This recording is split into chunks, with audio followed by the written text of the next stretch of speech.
All right, well, welcome in to another episode of the Saxon Stories Podcast.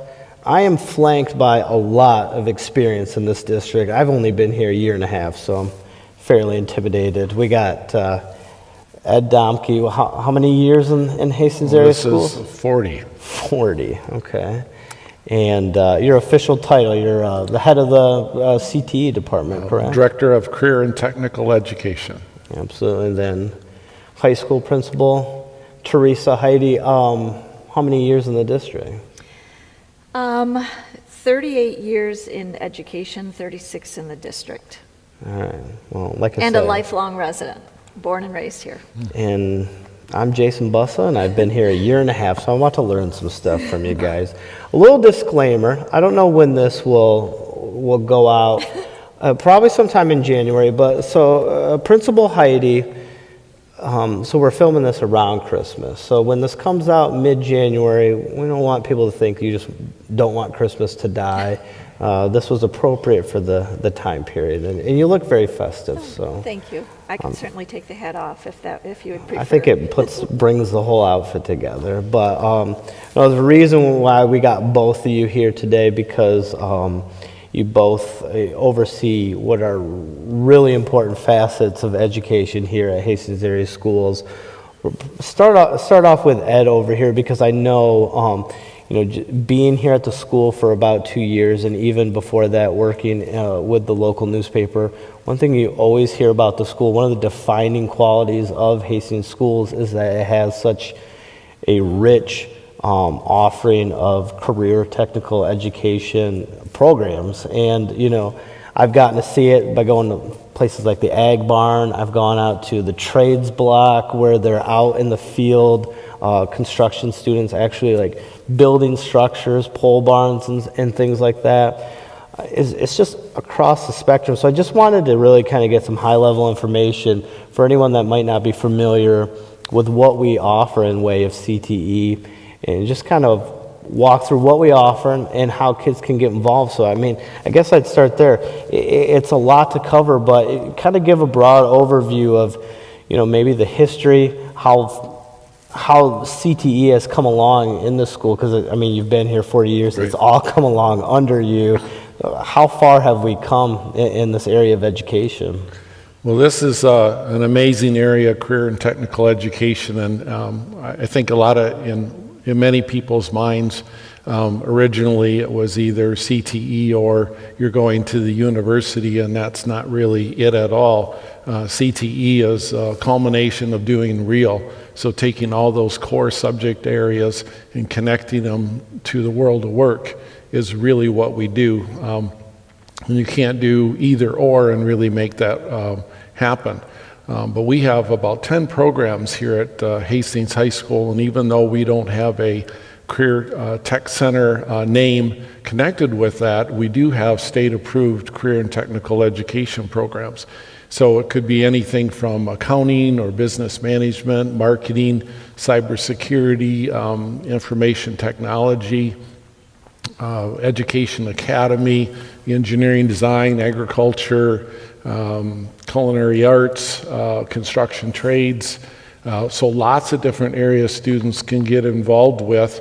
And we are always looking to add additional areas that match up with our employers in town. And that's a big thing with CTE, is that it is real. We are work-based learning connected.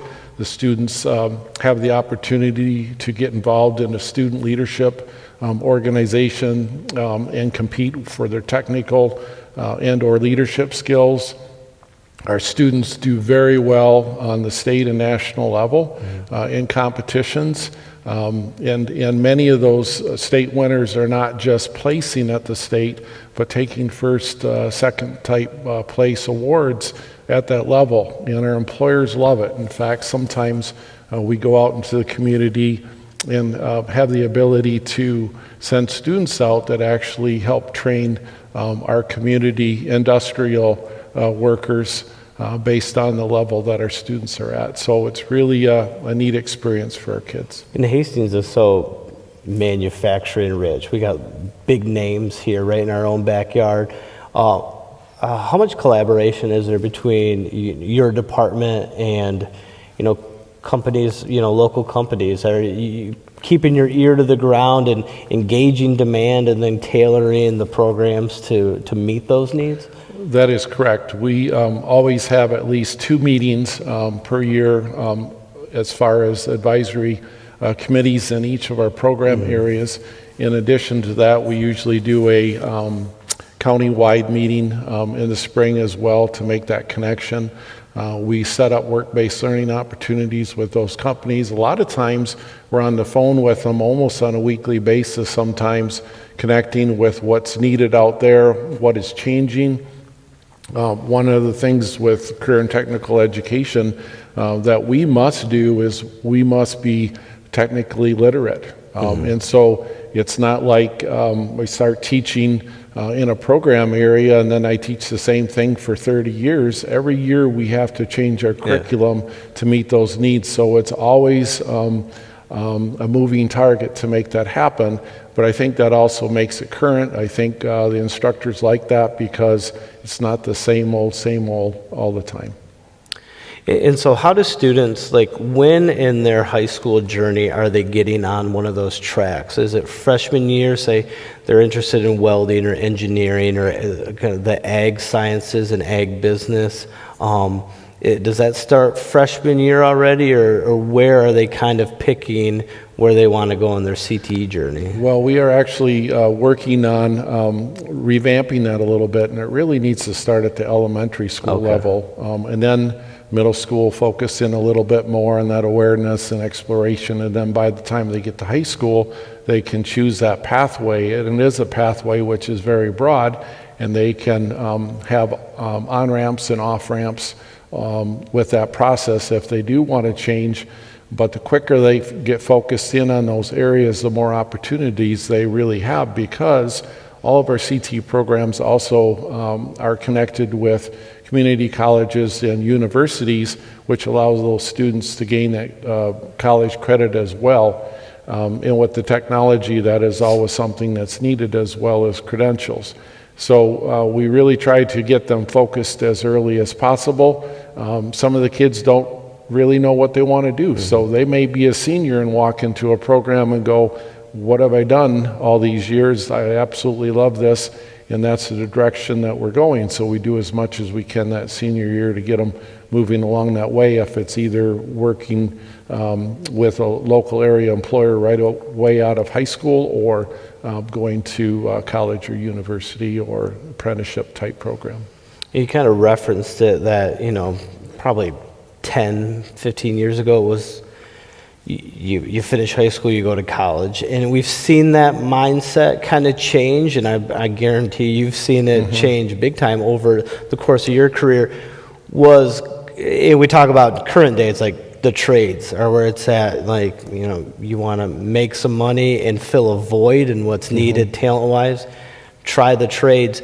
Was it the pandemic that was the big shift that you've noticed, or has this been something that's just kind of been slowly boiling all along? I think this has been moving in this direction for many years. I think the pandemic just made it more aware and moved that process up a little bit.